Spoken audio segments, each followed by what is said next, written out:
Good morning students. आज हम नया चैप्टर स्टार्ट कर रहे हैं, करंट इलेक्ट्रिसिटी। आपके सिलेबस में दूसरा चैप्टर है, 8 नंबर का एग्जाम में आपको आता है। तो सबसे पहले हम बात करेंगे करंट इलेक्ट्रिसिटी है क्या। प्यारे बच्चों, हमने इलेक्ट्रोस्टैटिक्स पढ़ा था। तो इलेक्ट्रोस्टैटिक्स की जब आपको डेफिनेशन करवाई गई थी तो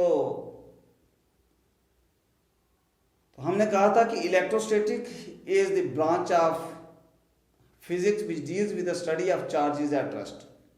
एट रेस्ट पे जब चार्ज होते हैं उसको जो साइंस की ब्रांच डील करती है, फिजिक्स की ब्रांच डील करती है, it is called as electrostatics. तो आपके दिमाग में तब भी बात आई होगी कि अगर चार्ज मोशन में होंगे तो उसे क्या कहा जाएगा। So my dear students, when the charges are in motion, in that case the branch of physics which deals with the study of the charges in motion is called as current electricity। जब charge motion में होंगे तो उस समय जो physics की branch इसको deal करेगी, it is called as current electricity. तो इलेक्ट्रिक करंट क्या होती है? इलेक्ट्रिक करंट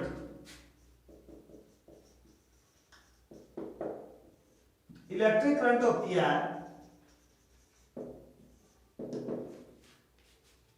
चार्ज जब मूव होता है एक कंडक्टर के बीच में, उस समय the rate of flow of charge in the conductor is called as electric current. कि चार्ज उस कंडक्टर में कितना फ्लो हो रहा है, टाइम के साथ कितना चार्ज उस कंडक्टर में ऐसे फ्लो होता हुआ चला जा रहा है, that is called as electric current. It is denoted by the letter I, capital I के साथ इसको लिखा जाता है। And if Q is the charge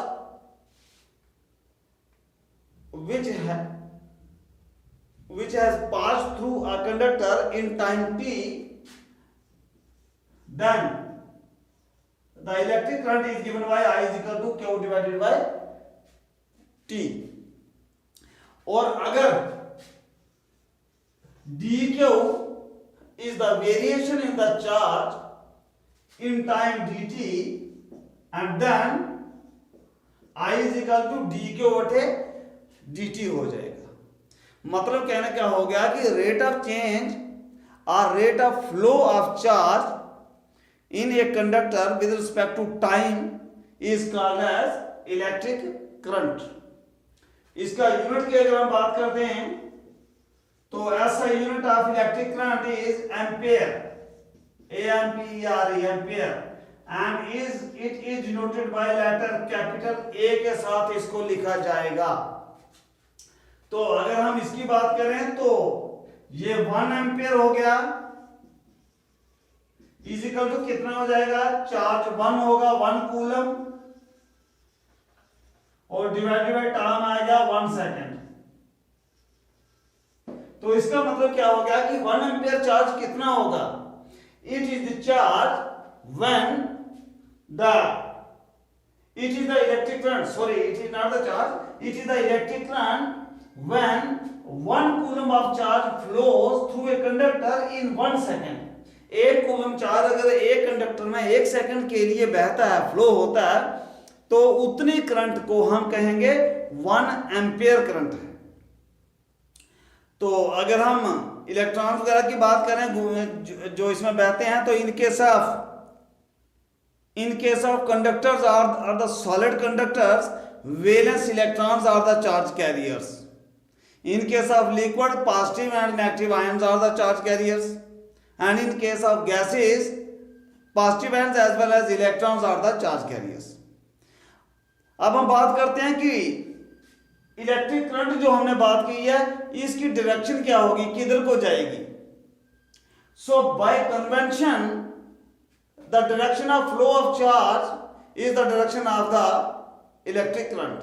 कि अगर फ्लो ऑफ चार्ज जिधर जाएगा तो उधर ही, अगर ये पॉजिटिव है, ये हमारा एक था कंडक्टर, तो ये इलेक्ट्रॉन्स हैं।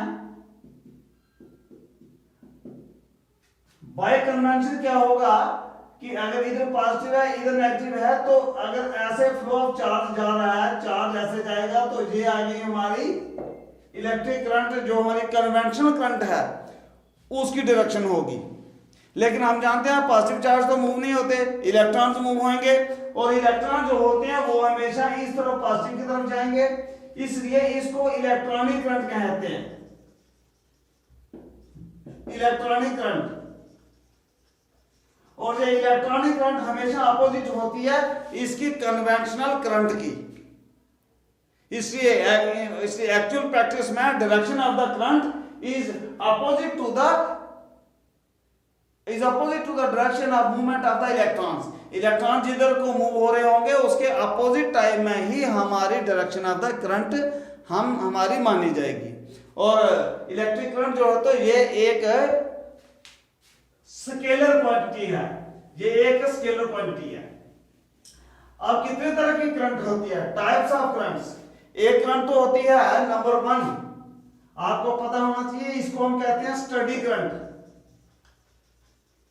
ये ऐसी करंट होती है कि जिसका अगर आप ग्राफ ड्रा करें तो उसका मैग्नीट्यूड चेंज ना हो विद टाइम, तो ऐसी करंट को हम स्टडी करंट कहते हैं।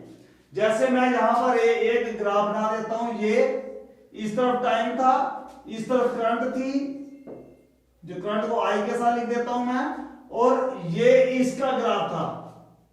मतलब कहने का हो गया कि जो करंट थी उसका मैग्नीट्यूड टाइम के साथ चेंज नहीं हुआ, सेम रहा, तो ऐसी करंट को हम स्टडी करंट कहते हैं। एक दूसरी आती है varying current, VARYING, varying current. Varying current इसका उल्ट है कि अगर ये मैंने ग्राफ बनाया, इधर टाइम था तो इधर करंट थी और ऐसा ग्राफ बना, तो ये क्या हो रहा है, मैग्नीट्यूड जो है इस करंट का ये इस टाइम के साथ कंटिन्यूअसली चेंज हो रहा है, तो ऐसी करंट को वेरिंग करंट कहते हैं। एक करंट और भी होती है जिसके साथ हमारा तकरीबन पाला रहता है, वास्ता रहता है, उसको अल्टरनेटिंग करंट कहते हैं, AC। आपने नाम काफी सारा सुना होगा। अल्टरनेटिंग करंट ऐसी करंट होती है जिसका ग्राफ तकरीबन इस तरीके से होता है, ये देखिएगा, ये ऐसे, इस तरफ T है और इस तरफ करंट है I। अब इसको हम अगर आप थोड़ा सा ध्यान से देखें तो ये ऐसी करंट है कि जिसमें हमारा मैग्नीट्यूड जो करंट का है वो कंटिन्यूअसली चेंज हो रहा है, और जिसकी डायरेक्शन जो है वो पीरियडिकली चेंज होती है, एक पीरियड के बाद उसकी डायरेक्शन अपोजिट हो जाती है, उतने ही टाइम के बाद दोबारा अपोजिट हो जाएगी। So the type of current in which the magnitude of the current changes continuously and the direction of the current changes periodically is called as alternating current. ये 3 तरह की करंट आपके नॉलेज में होनी चाहिए। उसके बाद नेक्स्ट हमारा सब टॉपिक आता है इसमें ड्रिफ्ट वेलोसिटी, और इसको हम कहते हैं flow of electrons in a conductor, flow of current in a conductor, और ड्रिफ्ट वेलोसिटी। ड्रिफ्ट वेलोसिटी और flow of current in A metallic conductor. हम जानते हैं मेटालिक कंडक्टर जो होते हैं उनमें वैलेंस इलेक्ट्रॉन जो होते हैं उनको थोड़ी सारी थर्मल एनर्जी मिले तो वो फ्री इलेक्ट्रॉन्स बन जाते हैं, और रूम टेम्परेचर पर उनको इतनी थोड़ी सारी एनर्जी मिल ही जाती है और वो फ्री इलेक्ट्रॉन्स बन जाते हैं। और वो फ्री इलेक्ट्रॉन्स क्या करते हैं, वो कंडक्टर के अंदर जिग जैग मोशन में आगे पीछे दौड़ना स्टार्ट हो जाते हैं।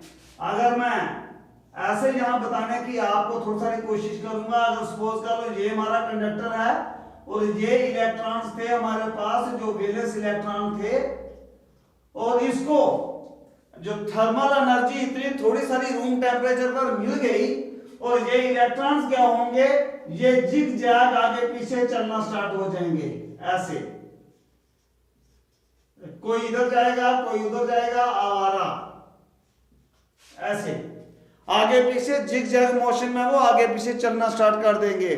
लेकिन इस तरीके से जाएंगे कि इसमें नेट फ्लो ऑफ चार्जेस होगा, net flow of the this free electrons will be zero. इसलिए अगर इनका नेट फ्लो जीरो है तो इसमें करंट कोई नहीं होगी। इस जब तक हम उसके अक्रॉस इलेक्ट्रिक फील्ड नहीं लगाते हैं तो एक कंडक्टर के बीच में करंट फ्लो नहीं करेगी। तो अगर ये जो सारे जो इलेक्ट्रॉन्स थे, अगर सपोज कर लो इसमें n इलेक्ट्रॉन थे हमारे पास, टोटल जो फ्री इलेक्ट्रॉन्स थे n u1 u2 u3 u4 and so on up to un, ये थी इनकी velocity of the electrons which is first second third fourth fifth so on up to n। तो उस समय इनकी जो एवरेज वेलोसिटी होगी, एवरेज वेलोसिटी हो गई u1 plus u2 plus u3 plus so on plus un divided by n is equal to zero. इनकी average velocity zero होगी, क्योंकि जब तक हमने किसी कंडक्टर के अक्रॉस इलेक्ट्रिक फील्ड नहीं लगाया है तब तक उसमें से करंट फ्लो नहीं होती है, क्योंकि zigzag motion of the free electrons उसमें होता है। That is there is no net flow of charge in any direction and no current. और अगर इस कंडक्टर के अक्रॉस मैं एक इलेक्ट्रिक फील्ड लगा देता हूं तब क्या होगा, ये कंडक्टर मैं ऐसा ही दोबारा बना लेता हूं, इधर ये मैंने बना लिया ऐसा ही कंडक्टर, तो ये इसमें ऐसे ही मैंने बना लिए इसके वैलेंस जो इलेक्ट्रॉन थे, जो फ्री इलेक्ट्रॉन थे। अब मैं क्या करता हूं, इसके अक्रॉस एक मैं बैटरी लगा देता हूं ऐसी, इधर पॉजिटिव है इधर नेगेटिव है, इसका टर्मिनल है। तो क्या होगा, ये जितने हमारे फ्री इलेक्ट्रॉन्स होंगे ये एक फोर्स एक्सपीरियंस करेंगे। फोर्स किधर से किधर को, opposite to the direction of the applied electric field. Opposite electric field तो हमारा ऐसे है E, यहां पॉजिटिव से नेगेटिव की तरफ, और इनमें सभी में इस तरफ एक फोर्स लगेगी, इस तरफ पॉजिटिव वाली तरफ। अब चूंकि इलेक्ट्रॉन्स नेगेटिवली चार्ज हैं इसलिए ये सभी इस तरफ जो है तो ये कोशिश करेंगे जाने की, और ये फोर्स जो होगी तो फोर्स किसके बराबर होगी, F हम जानते हैं is equal to Q into E होता है। तो यहां पर Q किसके बराबर है, इलेक्ट्रॉन्स हैं, इसलिए माइनस E होगा। माइनस चूंकि charge on electron they are the negatively charge, और ये E हो गया चार्ज ऑन इलेक्ट्रॉन, इसलिए F किसके बराबर हो जाएगा, माइनस E इंटू E। ये आपकी इक्वेशन नंबर 1 है, ये आपकी इक्वेशन नंबर 2। अब जब ये यहां से चलेंगे, इधर से फोर्स ऑफ अट्रैक्शन है, तो हर एक इलेक्ट्रॉन जो होगा वो एक्सेलरेट होगा, उसकी वेलोसिटी बढ़ेगी, और उसकी एक्सेलरेशन किसके बराबर होगी, due to this force each electron will be accelerated and the acceleration is given by, आप जानते हैं F is equal to m into a होता है, तो यहां से a किसके बराबर हो जाएगा, F divided by m। तो इस एक्सेलरेशन के साथ हर एक इलेक्ट्रॉन वहां का एक्सेलरेट होगा इस तरफ। तो ये a is equal to m होता, तो a is equal to F की बराबर क्या है, यहां minus e into e divided by m की जगह हम me लिख देते हैं कि मास ऑफ द इलेक्ट्रॉन। तो ये आ गई हमारी एक्सेलरेशन, इसको इक्वेशन नंबर 3 मानिए आप, ये E की वैल्यू आ गई है। नो अब जैसे ही ये इलेक्ट्रॉन्स एक्सेलरेट होते हैं तो ये क्या करेंगे, एक दूसरे के साथ कोलाइड करते जाएंगे, और हर एक कोलिजन के बाद उनकी स्पीड जो वेलोसिटी जो है तो वो बढ़ती चली जाएगी।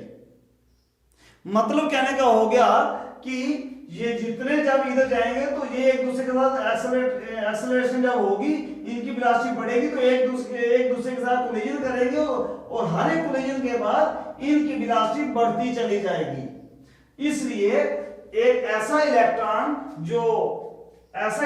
जिसकी वेलोसिटी पहले u1 थी, इलेक्ट्रिक फील्ड लगने के बाद जब उसे दौड़ना स्टार्ट किया उसकी कोलिजन दूसरे के साथ हुई तो उसकी वेलोसिटी बढ़ जाएगी। उसकी वेलोसिटी जो फाइनल वेलोसिटी होगी वो किसके बराबर होगी? आपने v u + at पढ़ा होगा, तो ये किसके बराबर हो जाएगी? v1 will be equal to u1 plus a1 into t into t1 करते हैं, a1 into t1। लेकिन एक्सेलरेशन तो हम मानते हैं बिल्कुल सेम है, इसलिए यहां पर हम क्या करेंगे? a into t1 लिखेंगे, u1 plus a into t1। अब चूंकि एक्सेलरेशन तो इतने जितने भी हमारे इसके बीच इलेक्ट्रॉन्स होंगे उनकी सेम है, क्योंकि यहां पर इलेक्ट्रिक फील्ड सेम ही है, इसलिए जो हमारा पहला इलेक्ट्रॉन था जिसकी वेलोसिटी u1 थी उसकी फाइनल वेलोसिटी होगी v1 = u1 + at1। ऐसे ही जो हमारा ऐसा इलेक्ट्रॉन जिसकी इनिशियल वेलोसिटी u2 थी उसकी v2 कितनी हो जाएगी? u2 + at2। ऐसे ही जो हमारा u3 वाला था उसकी जो फाइनल वेलोसिटी v3 हो जाएगी u3 + a into t into 3। तो इसलिए अगर हम टोटल जो फाइनल वेलोसिटी निकालें तो वो किसके बराबर हो जाएगी? v will be equal to v1 plus v2 plus v3 ऐसे सो ऑन करके। तो जो एवरेज वेलोसिटी अगर हम निकालें तो total average velocity of the electrons after the electric field is applied across the ends of the conductor, वो हमारे पास कितनी आ जाएगी?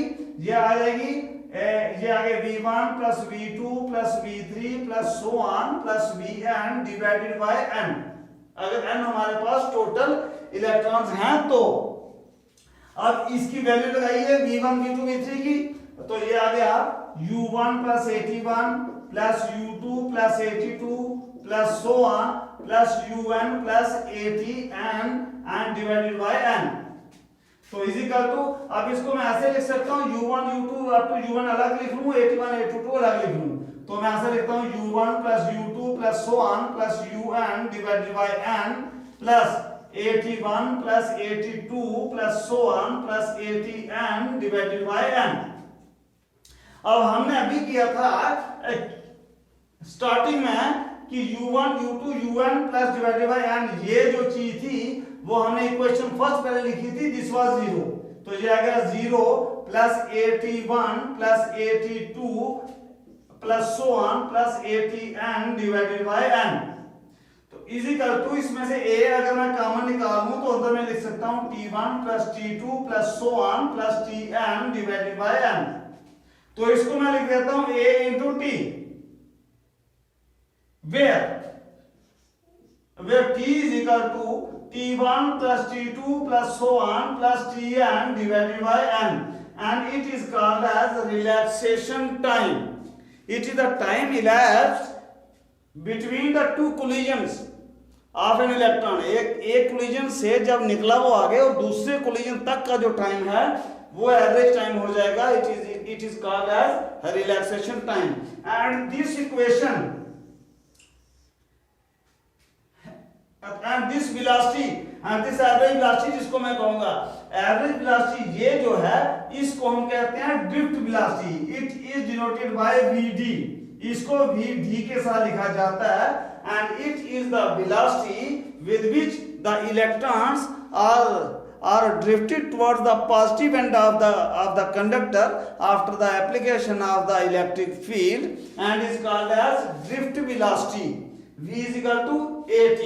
अब a आपने अभी किया था इक्वेशन नंबर जो आपने 2 या 3 को लिखी थी, वहां से a की वैल्यू अगर आप लगाएं तो vd किसके बराबर होगा? a आपने लिखा था -e into e divided by me, तो ये आ जाएगा -e into e divided by me into t।